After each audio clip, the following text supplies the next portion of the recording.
If you have endometriosis, you've been told it's a hormone problem, and on the surface, that is correct.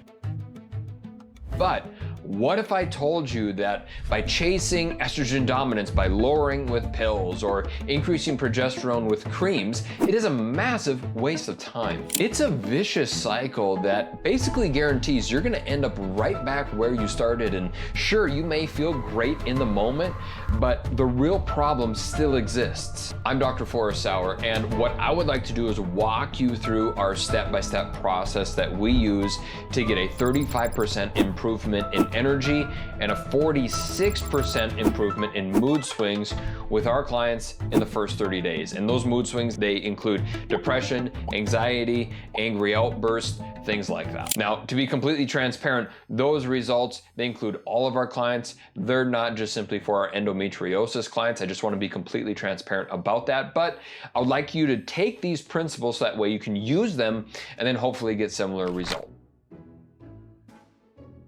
And if we're going to get those results, that means we're going to have to start focusing on endometriosis from the root cause. So we're going to have to approach it a little bit differently because there are two main systems that are at play that are causing these hormones to be out of balance in the first place. Because you know the pattern, the crippling pain, the mood swings, the canceling of plans last minute, going to the doctor's visits and they don't really have clear answers, the lack of energy, the constant ongoing of the supplements from Amazon because you're just Googling your symptoms and your symptoms match up with this supplement, therefore you try it, only for these supplements never to work for you. This is really your first clue that something else is wrong. Something's driving the symptoms, and it's not just simply the next magic supplement that pops on the market. And if we can fix that problem, that is going to fix the biggest question that women have with this condition, and that is, what is wrong with me? Now,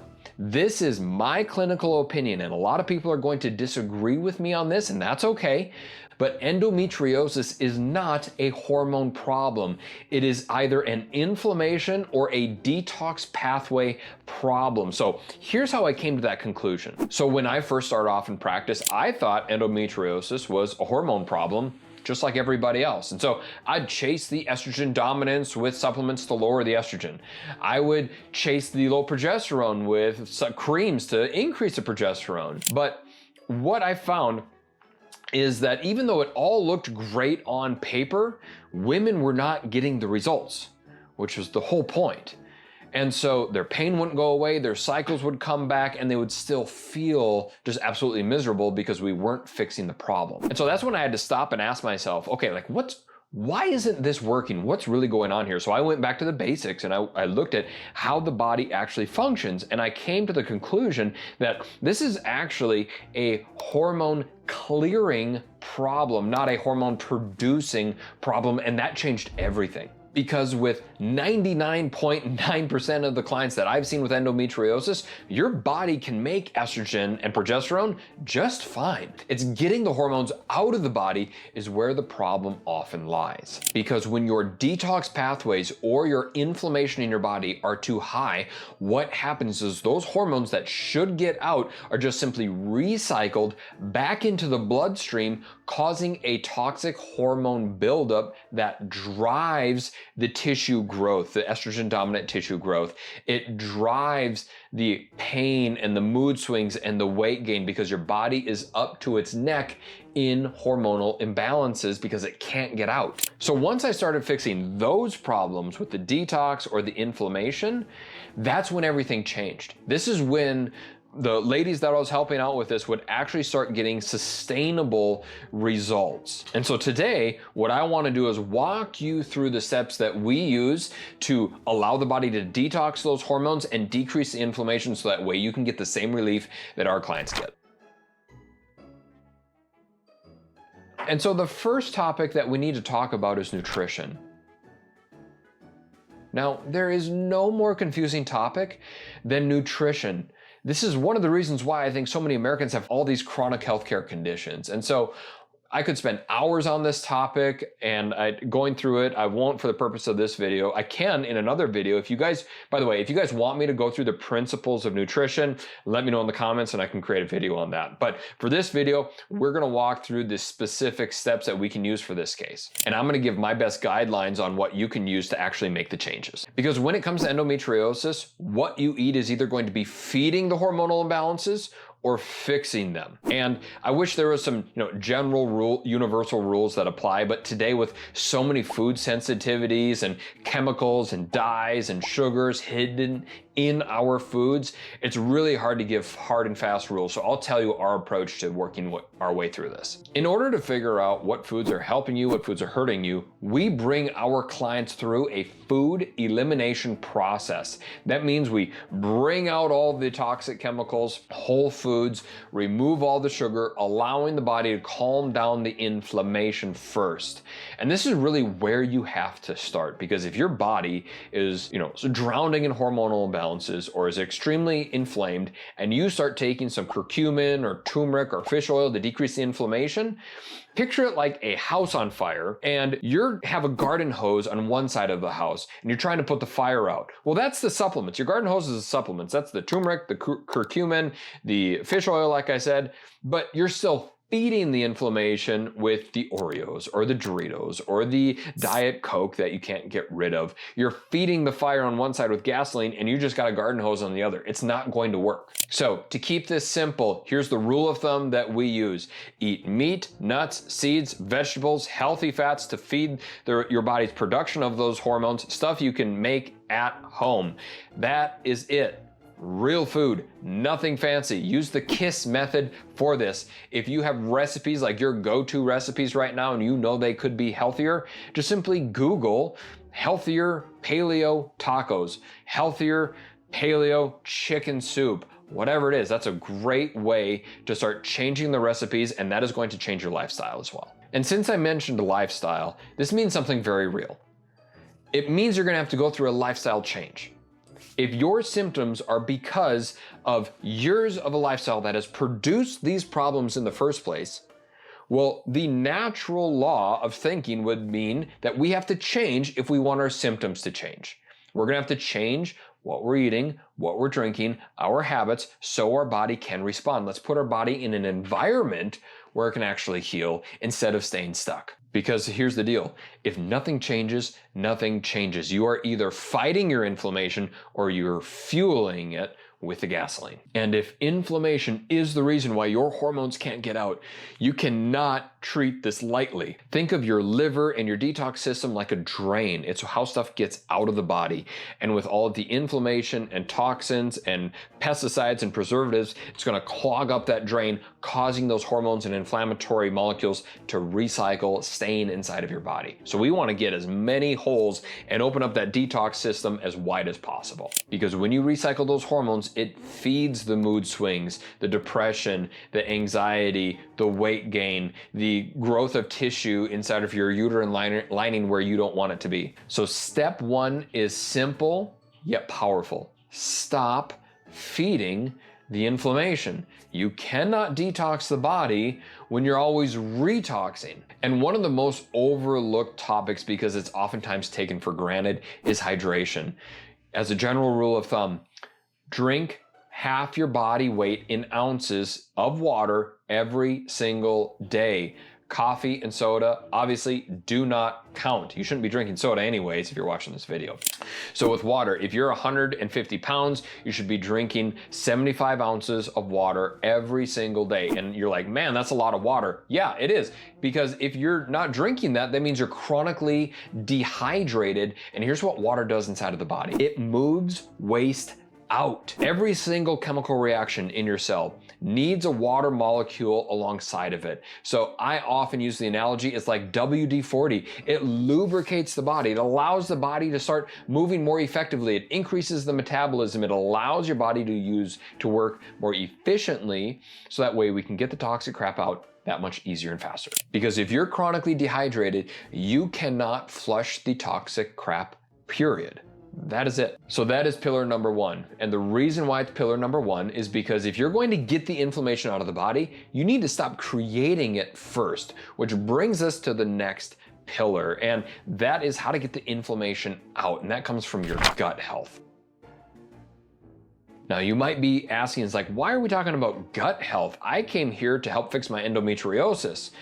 Just hang on a second, because in order for your body to start producing these hormones and getting the hormones out healthfully, we need to fix the gut. If we don't do this, we're gonna be stuck on that merry-go-round and never get off. So most people think of your gut as just a place where the food passes through. No, your gut is where it decides what gets in, what goes out. And if your gut is chronically inflamed, a lot of other chemicals and toxins actually get in through a leaky gut. That's the term of leaky gut. A lot of the toxins get into the bloodstream where it shouldn't, creating even more inflammation. Now, this also answers the question for the people who are already living an extremely healthy lifestyle. Like they got their nutrition dialed in, but they still feel like crap. It's because that inflammation in your gut, in your bloodstream, is stuck with the light switch on, and we need to detoxify the body to turn that switch off. More on detox pathways in the next pillar. Now, when it comes to probiotics, don't just simply pull anything off of the shelf hoping it's gonna work. My preferred strain is called Saccharomyces boulardii. Here's why I prefer it. It's because it's antibacterial, it is antiviral, it is spore-based, which means it gets past the stomach acid. Most probiotics are not shelf-stable. They should be refrigerated, and when you take them, they don't make it past an extremely acidic environment called your stomach acid. Saccharomyces boulardii does. Spore-based probiotics do that, and they get into the small intestine where it should. Most probiotics use the crowd out thought process where we're gonna get a healthy gut, and the way that we're going to do this is just by unloading billions and billions of probiotics and good bugs into the gut, hoping that the bad ones are gonna go away. Saccharomyces boulardii actually kills the bad bacteria and the viruses in the gut while feeding the good bacteria. But probiotics are oftentimes not enough to get the results that we're looking with our clients. And that's where we need to turn our eye and also look at stomach acid. Now, most of our clients have a problem with stomach acid, meaning it's too low. This even goes for those, and especially those, who struggle with heartburn or they're taking a GERD medication. Their stomach acid is oftentimes low, and we actually need to help balance or increase that stomach acid so that way we can not just simply fix the gut, but also where the digestion of your food starts in the stomach. So in order to fix this, we often recommend 1 teaspoon of apple cider vinegar in a coffee cup of water, like 8 ounces of water, before every single meal. This is where you're gonna start healing your gut. And remember, the whole reason why we're doing this is to decrease inflammation for your hormones to get out of the body. It's a chain reaction. So by taking the Saccharomyces boulardii and the 1 teaspoon of apple cider vinegar with every single meal, it is hitting the gut health from both sides. And a sneaky side benefit of ingesting vinegar, it's actually going to retrain your taste buds on what's actually sweet. So if you have these sugar cravings that you can't master, do this.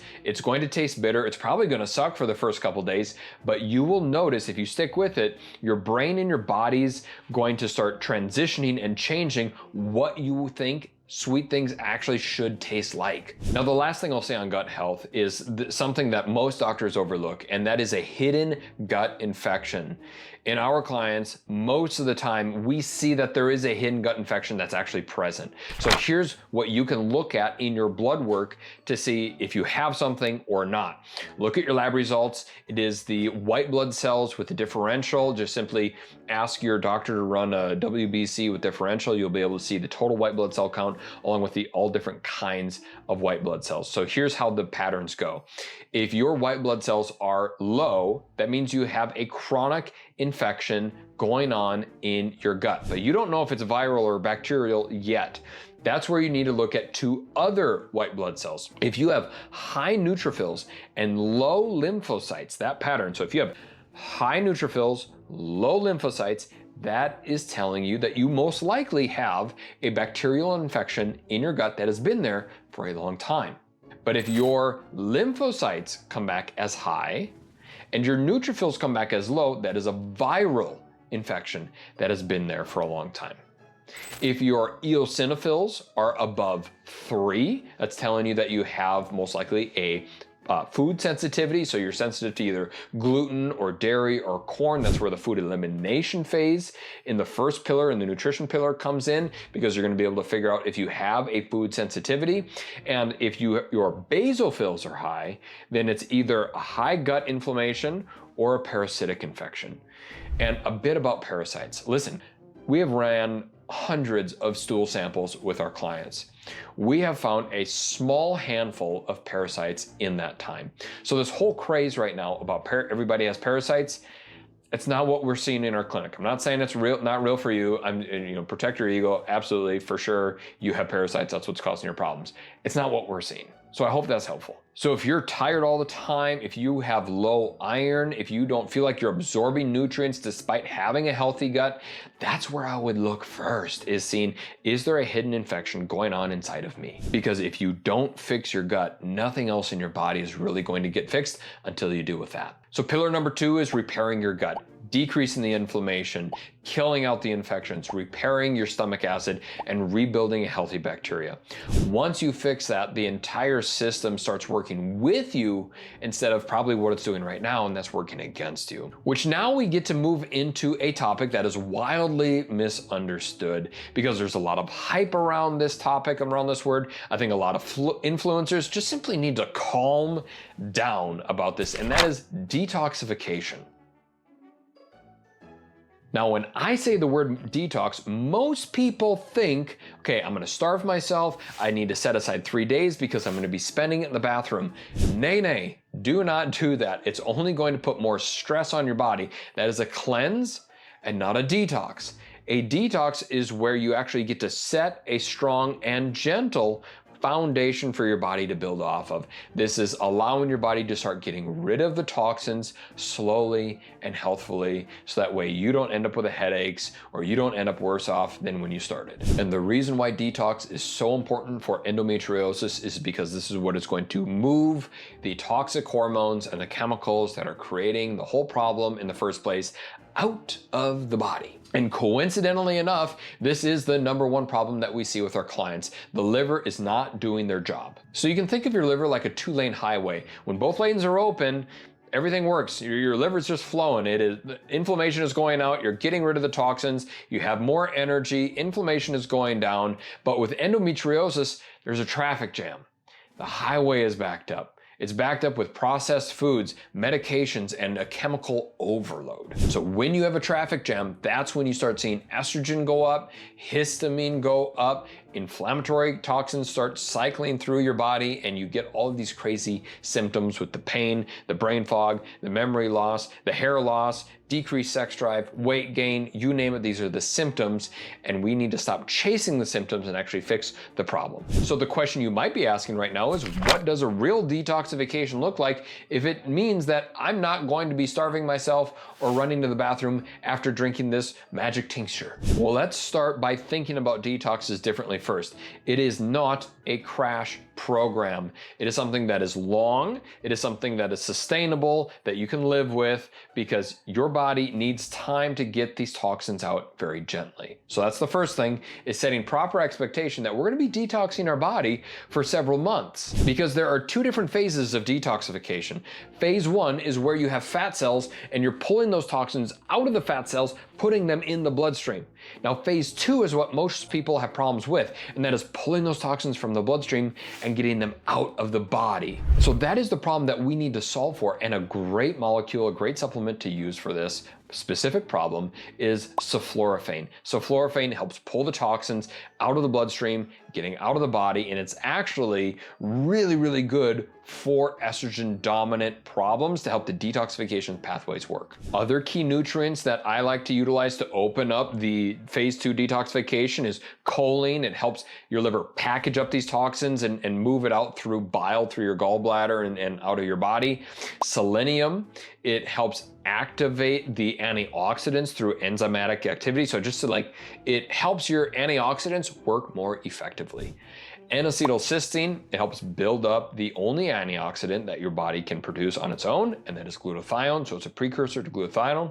Great master antioxidant there. Shout out, chef's kiss. amazing glutathione. Milk thistle seed extract, it helps rebuild the damaged liver tissue. That's why you see milk thistle and things like dandelion root and a lot of liver supplements, because it helps rebuild that tissue. Artichoke and turmeric help out with bile flow. So bile in your gallbladder is actually an organ that not a lot of people recognize how important this is for the detoxification process. So by helping support your gallbladder with the artichoke or turmeric is very valuable for getting the toxins out. And the last supplement is grape seed and broccoli seed extract and resveratrol. It helps protect your cells from a lot of the oxidative stress and damage done from the inflammation. For inflammation specifically, compounds like turmeric and boswellia are amazing at helping decrease the inflammation in the body. So here's what I really want you to remember. All of these supplements work amazing. But if you're still eating inflammatory foods, this is not going to work, and you're going to blame the supplements, all because we're feeding the inflammation, and we should have taken that step back in pillar number 1 with changing your lifestyle, eating real foods, keeping it simple. And you don't have to be perfect, but you probably do need a complete lifestyle overhaul because you're living with these symptoms right now to begin with. So that means it came from somewhere. So start with the nutrition, calm down the inflammation, eat the whole foods, then start the detox process. And when you do this in the right order, when you master your nutrition, when you fix your gut health and detoxify the body, this is where you can start feeling these results start to snowball. And speaking of snowballing, that brings us to pillar number 4, which is exercise. Because this is something that a lot of you have already tried in order to feel better, but most of you are doing this wrong. Most people are applying the exercise pillar backwards because we have been told, move more, get out, exercise, you're going to feel better. But here's the truth.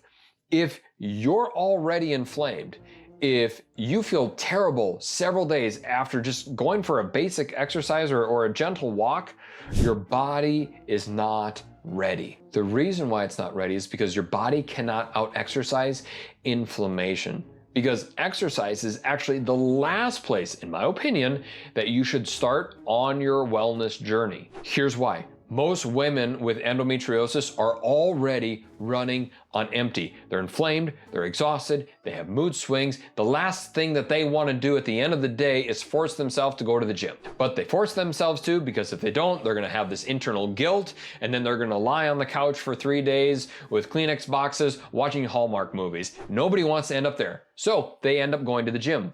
They go to the gym because they want to lose weight. But after 6 months or a year of consistently hitting it, and they're not getting results, and they increase the intensity, they work out for longer, and they're on this vicious cycle. But really what they're doing is they're just putting more stress on a body that can't handle it to begin with. It's like trying to drive your car faster and the engine's already overheating. Sooner or later, the engine's gonna blow up. So what do we need to do instead? Bring it back. You need to start by rebuilding the foundation, detoxifying the liver so that way your hormones can finally start draining out, healing the gut, allowing your body to absorb those nutrients, get a full night's sleep, hit the reset button for your body, allow your body to heal by stop feeding the inflammation through good nutrition, restoring your daily energy. This is where you need to start before guilting yourself into another gym membership. So once your body is stable, once you have more energy back, that's when we can start introducing exercise. 20, 30 minutes, 2-3 times a week. We usually recommend high intensity interval training. It helps build up muscle tissue. It's great for helping out with your metabolism, helps decrease inflammation, and it's amazing at helping out with insulin sensitivity, which we didn't have time to get into, but it does help contribute. Insulin sensitivity does contribute to endometriosis symptoms. And so when you're tempted to start working out before your body is ready, all you're really doing is putting the cart before the horse. So the rule is simple: heal first, then train. That's when exercise can be medicine, not punishment. So let's bring this all the way home and put it all together. I want you to remember one thing and one thing only. Endometriosis is not a hormonal problem. It is an inflammation and detoxification problem. And a lot of people are going to fight me on that, and that is okay. Your hormones are only reacting to the fire inside of you that you are feeding. If your body can't get the toxins out, and no amount of pills or surgery are going to fix it, you need to fix the reason why your body can't get rid of the toxins in the first place. So if you're tired of the pain, you're tired of the exhaustion and the mood swings, and you're ready to fix the root cause of the problem, this is exactly what we do in our clinic. It comes down to prioritizing the 4 pillars. First one is nutrition. You're gonna stop feeding the inflammation first. Gut health, unclog the drain, healing your gut, allowing your body to absorb the nutrients once again, help balance out your stomach acid by getting rid of the bad bugs. Pillar number 3, detoxification. Open up your body's 2-lane highways, allowing the toxins to get out of the body, and then finally start introducing exercise. Heal first, then train. That's when exercise really does turn into medicine for the body. It is amazing for hormonal imbalances, at fixing it and healing it. It's amazing for balancing out blood sugar, but only when the time is right. This is exactly the approach that we use to get a 46% improvement in our clients. So if this sounds drastic, you would be correct. It takes drastic action to fix drastic problems. So buck up, Buttercup, you got this, and I'll see you on the other side.